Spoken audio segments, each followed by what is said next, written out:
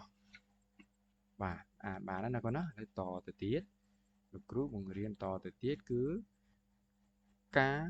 អានល្បះការអានល្បះច្បាស់ណាកូនណាមួយតោះមើលទាំងអស់គ្នាកូនយើងមានល្បះចំនួន3ល្បះទី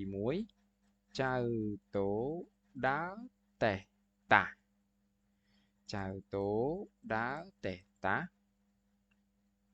គឺមើលល្បះទី2ចៅថេខំដាំដំណាំចៅថេខំដាំដំណាំល្បះទី3តាណៃ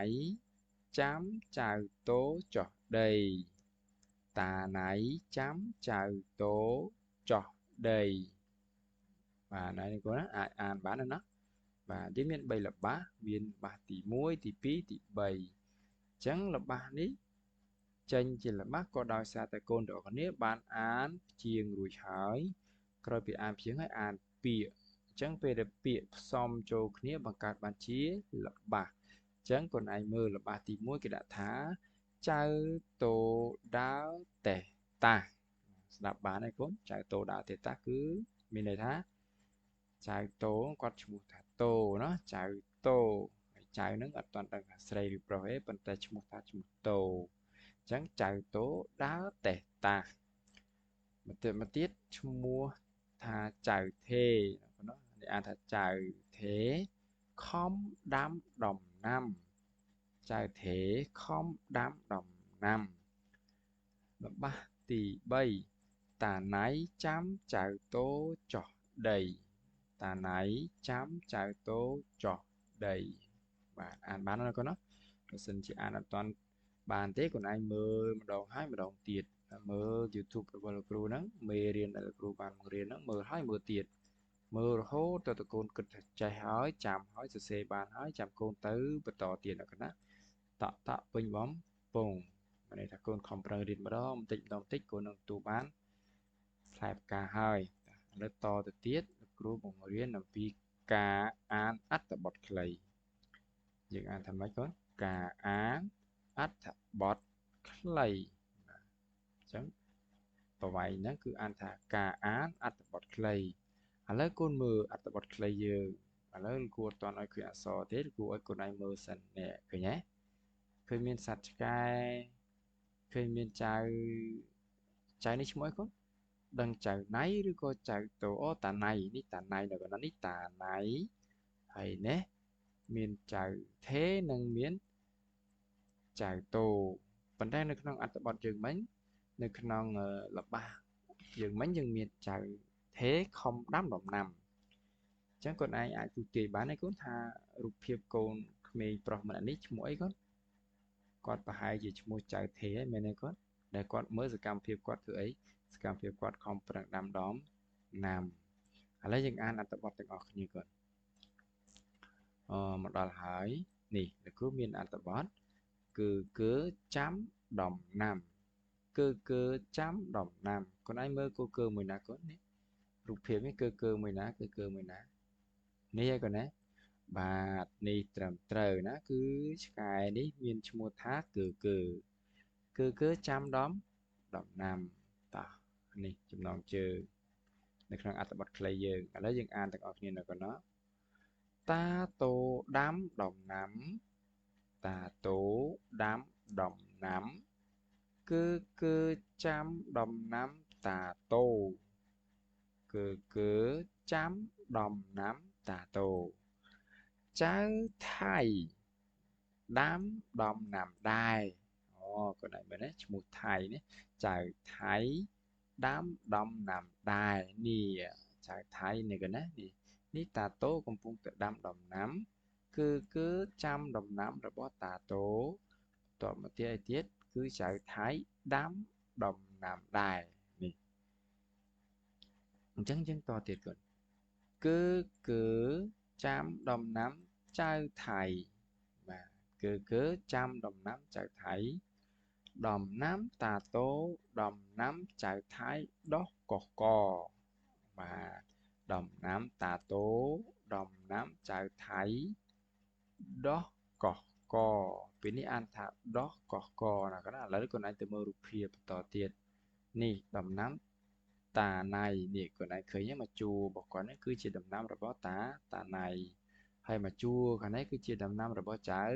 ថៃអញ្ចឹងនៅក្នុងអត្ថបទខ្លីយើងគឺបង្រៀនកូនឲ្យចេះឲ្យដឹងថាដំណាំតាណៃដំណាំចៅថៃដោះកកបាទគាត់ដាំទៅវាដោះបន្តទៀតល្អណាស់កូនអើយឥឡូវយើងទៅអានឲ្យចប់តែមកទៅបានតែនេះនៅកណ្ណាឥឡូវយើងអានតទៀតគឺតាតូថាគឺចេះចាំដំណាំតាតូថាគឺចេះចាំដំណាំនេះឃើញទេកូននេះនេះតាតូគាត់និយាយថានេះគឺចេះចាំដំណាំឃើញគឺឈរចាំអង្គុយចាំនេះចាំដំណាំនេះគាត់មើលទៅគឺនេះគឺឈ្មោះគឺជាសត្វឆ្កែណាកណាវាបានចាំដំណាំឲ្យតាណៃនិងចៅថៃចឹងអត្ថបទខ្លីយើងគឺមានតែប៉ុណ្ណឹងណាកណាចឹងកូនឯងខំប្រឹងអានបន្ថែមទៀតទៅពេលដែលមើលម្ដងចប់ហើយមើលភាសាទៀតណាកណាឲ្យចាំឲ្យចេះឲ្យដឹងថាសរសេរបែបណាហើយអានបែបណាក្របពាក្យមួយកូនឯងត្រូវតែមើលឲ្យច្បាស់ថានេះគេអានថាម៉េចនេះគេអានថាម៉េចមួយនេះអានថាម៉េចចឹងនៅពេលដែលដឹងហើយសរសេរដឹងហើយកូនឯងចេះហើយកុំបង្ខំណាមួយកុំបង្ខំមួយទៅអាចចាប់បានតែបើបង្ខំលឿនពេកគឺអត់ចេះទេបាទឥឡូវជួបលោកគ្រូប៉ុណ្ណឹងសិនលោកគ្រូនឹងមានវីដេអូជាបន្តទៀតសម្រាប់ចែកជូននិងចែករំលែកទៅដល់កូនៗទាំងអស់គ្នាដើម្បីឲ្យបានដឹងឲ្យបានចេះពេលដែលបានមើលឬទស្សនា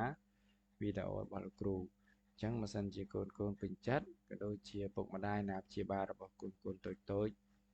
ដែលពេញចិត្តអាចជួយចុចជាវឬក៏ចុចពាក្យថា Subscribe ដើម្បីទទួលបានវីដេអូថ្មីបន្តទៀតមុនគេពេលដែលលោកគ្រូផុសទៅអាចឃើញមុនគេហើយបានរៀនមុនគេអរគុណច្រើនជួបជាមួយលោកគ្រូប៉ុណ្ណឹងជម្រាបលា